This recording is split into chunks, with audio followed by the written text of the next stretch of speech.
Bob Popo along with Super Bowl champion Sean O'Hara. Now, the draft ends, but the business of acquiring talent does not. There is the undrafted free agents.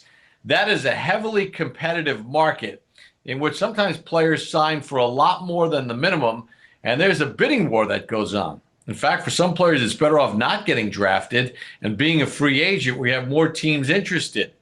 Well, according to various reports, the Giants have agreed to terms with a handful of free agents. Now, all this is pending physical, but Sean, we're going to take a look at some of the names that have been rumored to be going to the New York Giants. And let's start on the offensive line from the University of Rhode Island. Kyle Murphy is a player that the Giants really liked. In fact, Chris Pettit told us, the director of college scouting, that of the players that the Giants signed, 75% of them had a draftable grade. And Murphy is one of those players that the Giants are hoping could be like a Sean O'Hara, who was not drafted way back when.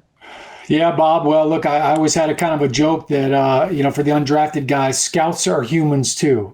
They too make mistakes. So for a guy like Kyle Murphy, what a great pickup for him. Obviously, playing in Rhode Island and now getting to come down and play for the New York Giants. Who is he and what does he bring into the Giants? Well, he's a 4-year starter. He's a very versatile offensive line. He's literally played every position. He started a game at center. He's played left guard. He's played left tackle. He's played right tackle. So he can really do it all. I think he's one of those guys that's just going to continue to grow.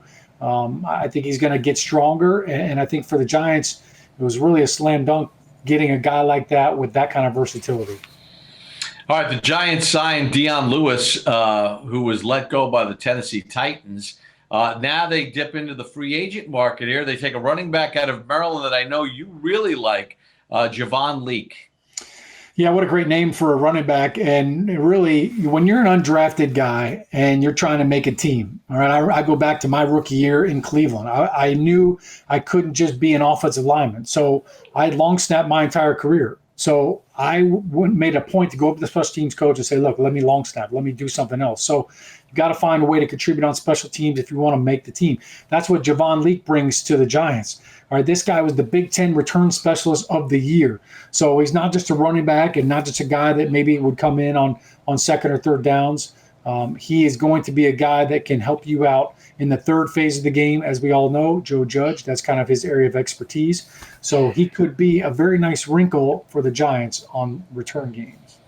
All right, this was a very deep draft when it came into wide receivers. The Giants didn't draft any wide receivers, but when you have a deep draft, that means that talented players get pushed down. And there were a bunch of wide receivers that the Giants have signed.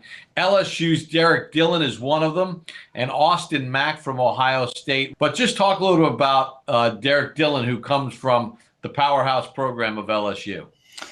Yeah, well, pretty much if you're a receiver coming out of LSU, you got to have some good skill. I mean, you got some speed to you, because when you look at the factor that they have been every single year pumping out receivers, no doubt Dylan is going to have that aspect to it.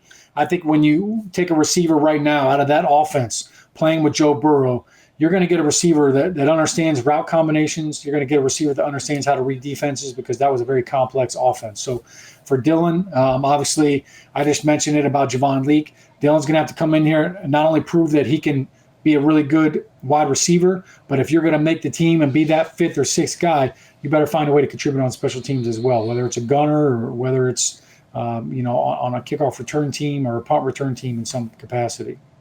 Final question, Sean.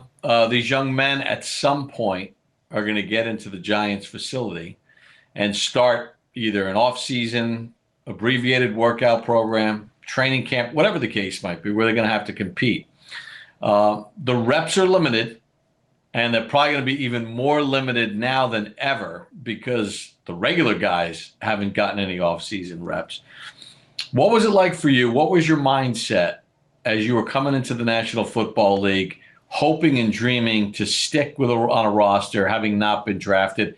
What mindset do they have to take on what's going to be even a tougher hill to climb just based on circumstances? Yeah, great question, Bob. I think there's two things that really jump out at me. And number one, you're being evaluated in everything you do. And when you're undrafted, you don't get the benefit of the doubt. So you better show up on time. I don't care if this is, you're on your iPad or your computer, virtual off season, you're logged in 5 to 10 minutes before everybody else because you cannot afford to be late.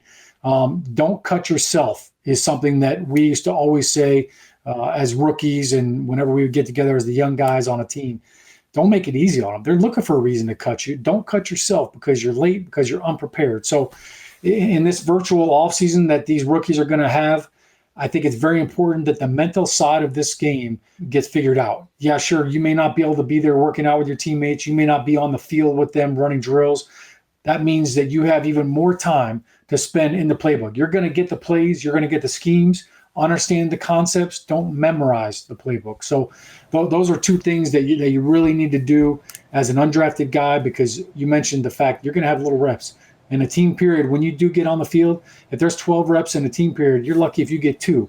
Well, you can't have a mental mistake on any of those, because if you mess up one play, now you basically eliminate yourself down to just one other play after that to get evaluated on. So don't cut yourself and be mentally prepared. All right, it's a fascinating time, not only across the world and in the United States, but also in the microcosm of the National Football League. It'll be interesting to see how it all unfolds. And obviously, there's work to be done. And whenever there's news, you know where to go. Giants.com, the Giants YouTube channel, the Giants app, and of course at Facebook.com/New York Giants. For Sean O'Hara, I'm Bob Papa, taking a look at some of the free agents hoping to make their way into the NFL. Hey Giants fans, Saquon Barkley here. You want to see more videos? Subscribe below.